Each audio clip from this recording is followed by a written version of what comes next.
What is the deal, YouTube? What's the deal, YouTube? Welcome back to the channel. You see the title of the video, and they're getting ready to announce Mr. Irrelevant right now. That's kind of fucked up. Not only are you getting picked last in the draft, you're the last player to be picked in the draft before becoming a free agent, before all the other players become a free agent. These motherfuckers have the nerve to call you Mr. Irrelevant. That's fucked up. Like, and bitches be celebrating. Here we go, baby. Let's bring up the last motherfucker to get drafted after all the other players get drafted. Come on up here, yo, irrelevant ass. That's fucked up. Here we go. Mr. Irrelevant. 253rd pick in the 2016 NFL Draft. The Tennessee Titans, we're excited about you guys.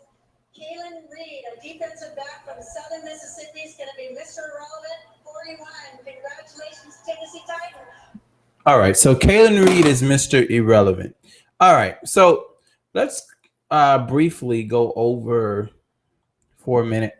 Let's go over the Miami Dolphin draft picks. Let's go over everybody that was taken by this team, and I'll put this up on my screen so you guys can see all of the picks that we took during the 2016 draft. We'll evaluate each pick here. All right, starting with the first round of the draft, we drafted Laremy Tunsil, a guy who a lot of people had as the best player in the draft. He fell because of some character issues. So we still ended up getting a very good player, even though we traded back. And we missed the guy that I really wanted, which was Vernon Hargreaves. He went earlier to the Tampa Bay Buccaneers. But Laremy Tunsil fell to us, and it improves the offensive line. The second round pick for us was Xavier Howard, a cornerback from Baylor. I've been hearing some really good things about this kid. I've been hearing a lot about his ball skills. I have not been able to watch any film. I usually go and watch some film on certain. Actually, I think someone sent me a video of this guy to take a look at, and I think I did get to watch like a 3-4 minute video, but that's the only footage I've seen of him. Like Tunsil, I watched tons of film on him, and the guy has, I mean, amazing fucking feet, man. He's gonna be one hell of a blocker as long as he doesn't allow the family drama that he has going on, because apparently this guy has some real family drama. His stepfather suing him and some stupid shit, something like that. The next pick we took was Kenyon Drake. Now, up until this pick right here, I was in love with this draft. I really was. After Kenyon Drake is where things start getting dicey for me. But I like the pick from Kenyon Drake, coming from a big school like Alabama, a speed back, change of pace back that'll give Ajayi a breather. Absolutely, throw him in there at kick returns, and this is where shit starts getting stupid. Then we trade up, and we trade up with the Vikings. We give up a few picks. I think we gave up our 4th round pick in the draft to take Leonto Caru. I'm hoping I'm saying this guy's name right. He's a wide receiver from Rutgers, and I go, okay, why the fuck do we need another wide receiver? Don't understand that. That makes no fucking sense to me. The very next pick that we have, which is all the way in the 6th round, is Jakeem Grant. Once again, we traded up to get Jakeem Grant. This is another kick returner. Now, Kenyon Drake is a kick returner. Jakeem Grant is a kick returner. And then on our roster, we have Griff Whalen, who's also a kick returner. And then we put Jarvis Landry back there at kick return sometimes. So we got a lot of options at kick returner. And this Jakeem Grant guy is 5'6", 165 pounds. And that might be generous, because I've seen people say that he's about 5'5", 150 pounds. And that's soaking wet with boots on. So really, really small wide receiver. And you know what, though? That his And I think this guy runs like a 4.1 fucking 40. He is explosive. But if you were gonna take him, why the hell did you take Carroll? What do we need Carroll for? Especially when we have Stills, Landry, Parker, Waylon. We got a lot of fucking receivers. And then we have what is that other guy's name? There's one more guy I'm forgetting about. I always forget his name. I looked him up early. Yeah, it's already in my computer. We have Matt Hazel, who's never really gotten a good shot. So we have Landry, Parker, Stills, Waylon, Hazel, and then we add Carew and Jakeem Grant, which doesn't make a lot of sense. I'm just saying. But I've also heard people say that it's a possibility that we might let Jarvis Landry walk, which would be the stupidest shit I ever heard. Anyway, the next pick, round 6, is Jordan Lucas, who is a strong safety, but does have he can play cornerback as well. So, that's two potential cornerbacks that we picked up in this draft. Then with the pick 2 in the 7th round, we draft a quarterback, Brandon Doughty. And from every indication that I've heard of this guy, he's ass. He's fucking ass. Don't understand that pick. The next pick but I mean, if you're gonna draft a quarterback, let's draft someone that's going to actually push and make the players in front of him better.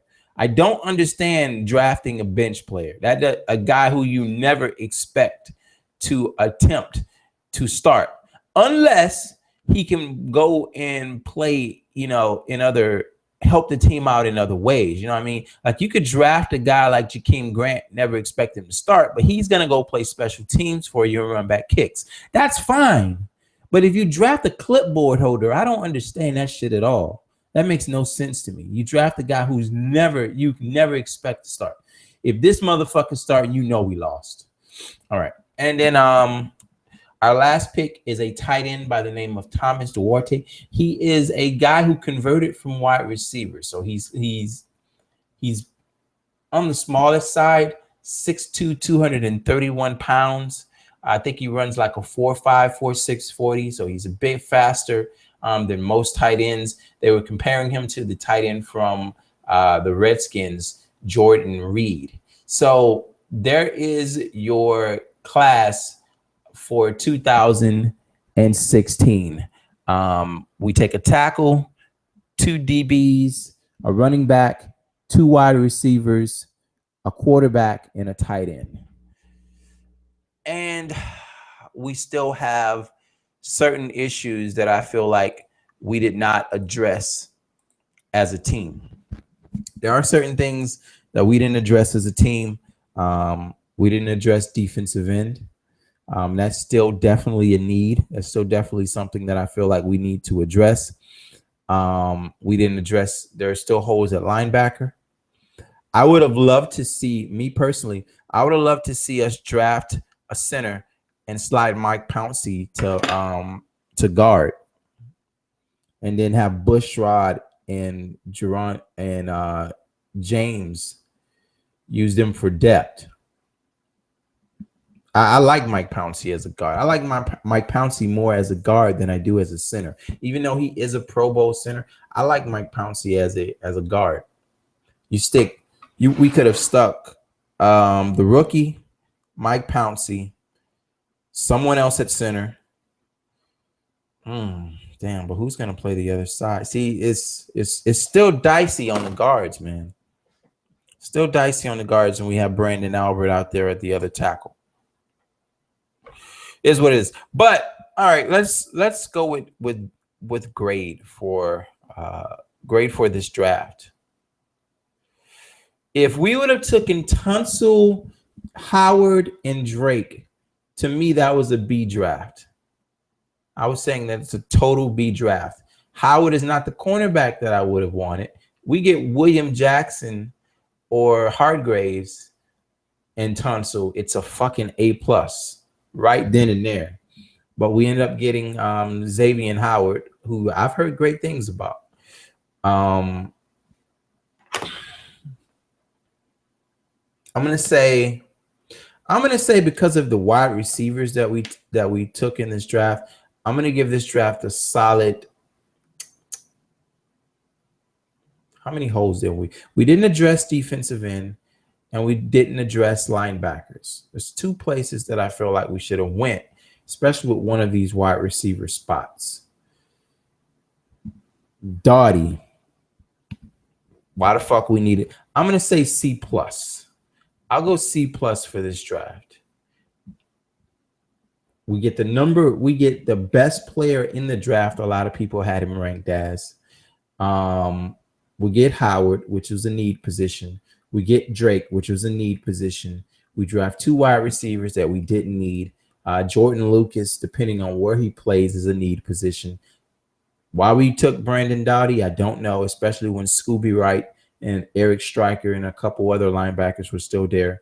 And Thomas Duarte, I can live with that, depending on where he plays. He could be a big receiver or a small tight end. So I can live with that. But yeah, I'm gonna go C plus. Definitely a better, to me, this is a much better draft than last year. It's not even close. Not even close to me. Much better draft than last year. So I definitely like this draft more than last year. And now I'm waiting to see. I can't wait for preseason football. I can't wait to see how our guys start to shake out. There's a couple keys that we need to see. We need to see Hewitt, the linebacker. Need to see how he continues to develop. Tony Lippett, I think, is going to play a big factor. If we can take Xavier Howard, put him out there, make Xavier Howard maybe the nickel this year, put Lippett at one corner, and then stick guy we got from Philadelphia at the other corner. We start getting somewhere. And then, of course, we got the back end. We gotta solve this Rashad Jones situation. That has to be solved. And then we got the guy that we picked up from the Lions at the other safety. The defensive line still worries me a little bit, though, especially when you have Mario Williams, who's old, Sue on the inside, okay, and then you have Cam Wake, who's coming back off an injury, and then from everything that I'm hearing, the other guy that we picked up is supposed to be a starter, maybe, because we're looking at Cam Wake not being a starter. That's what I've heard.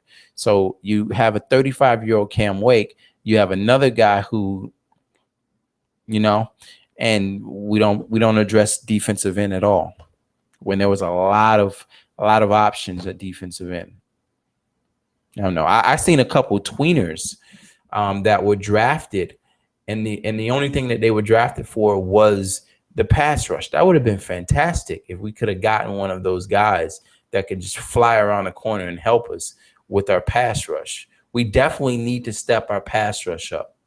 And from what I'm looking at, we have Mario Williams, and everything else is a question mark on the defensive end. And even Mario Williams is a question mark because last year he only had 5 sacks. And I know people are going to say, well, that was because of the system that he was in, but still, it's 5 sacks. That's the last production that you have to measure him by, was the fact that he had 5 sacks. So you got Mario Williams on one side, and then you have Cam Wake coming back from a season-ending injury, and the dude from Jacksonville who had like 4 sacks last year. So our defensive ends are a question mark that nobody talked about but me. I'm probably the only person that spoke about the defensive ends, even in all the Facebook groups that I was looking at. I don't give a damn how good your cornerbacks are.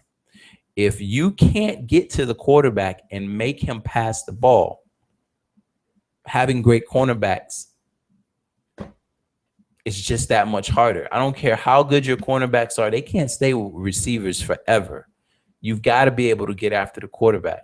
And I like to be able, me personally, on a defense, I like to be able to get after the quarterback without having to blitz. I don't want to have to blitz.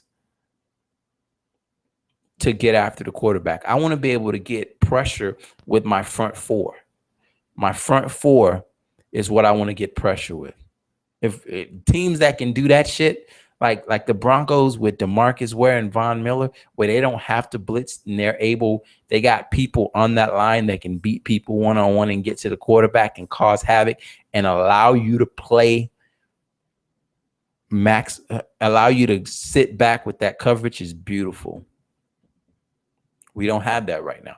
Unless Cam Wake, comes back, he's fully healthy. This kid that we got from Jacksonville, and then Mario Williams, there's a lot of question marks on our D-line as well.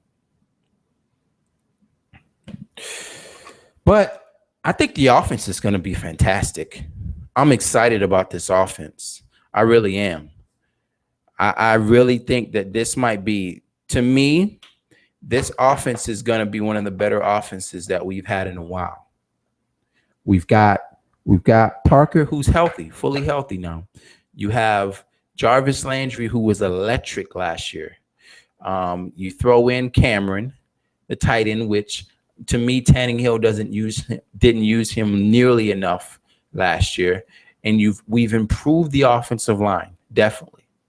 So I think the offense this year should get clicking. And then we add Adam Gase, a guy who has done great with every single quarterback that he's touched, whether it was in there with Peyton Manning, last year with Jay Cutler. I think I even remember him going over there with Matthew Stafford. And so he's done quality work with every quarterback that he's had. So we shall see. We shall see, man. I can't wait for this fucking season to start. I wish this season started tomorrow. I really want to be able to see these guys in game situations. Defense has a lot of question marks still.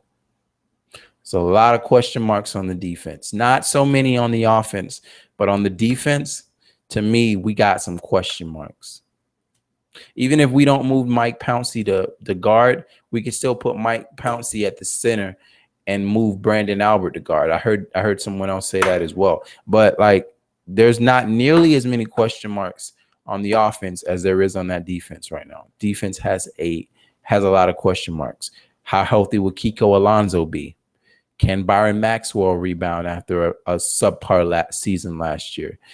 What are we going to do with linebackers? A lot of question marks. Kiko Alonso is healthy. We stick him in there with the rest of those linebackers that we have, with Hewitt and I forget the Jenkins. Who knows? Defensive line, you don't know. There's so many question marks. Loads of questions on the defense that we did not address in this draft. Offense, yes. Defense, unless it's something that I'm not seeing. A lot of questions on defense.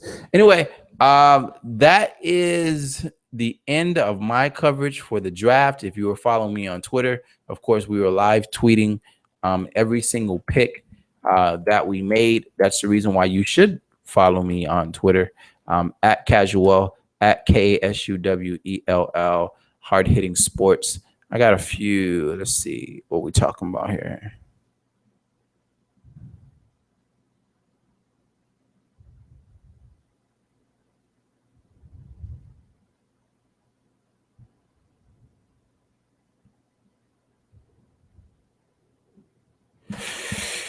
Oh man. Anyway, I got some arguing to do on Twitter. People trying to challenge me about Slaypool. Anyway, I will talk to you guys next time. I'll talk to you guys later. Peace.